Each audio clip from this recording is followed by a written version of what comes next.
Бугарија го официјализира она што го најавуваше. Не ја одобри преговарачката рамка за Македонија. Софија го блокираше одржувањето на првата меѓувладина конференција меѓу Македонија и Европската унија. Ветото според министерката за надворешни работи Захариева е поради тоа што не биле исплачитувани бугарските барања. Источниот сосед даде зелено светло за Албанија, која, како што рече шефицата на бугарската дипломатија по виртуелниот министерски состанок, исполнила најголем дел од критериумите. Настоявахме в преговорната рамка да залегнат три основни условия. Първо е придържането към формулата за езика от 1999, след което потвърден с договор от 2017 година. Пътна карта за изпълнение на договора от 2017 година и много ясен и изричен текст, че няма да се поддържат претенции за македонско малцинство в България. Все още тези условия не са включени в проекта на преговорна рамка.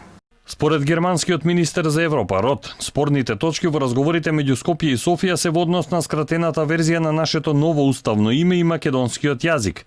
Министерот истакна дека не може да има меѓувладина конференција кога има отворени билатерални прашања. Сепак се надева на решение до крајот на годината.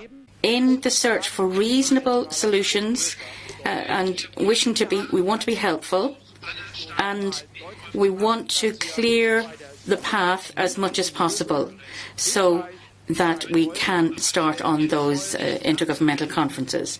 Меѓувладината конференција со Европската унија според планираното требаше да се одржи во декември. И покрај ставовите на Бугарија, премиерот Заев е оптимист за пресврт во наредниот месец.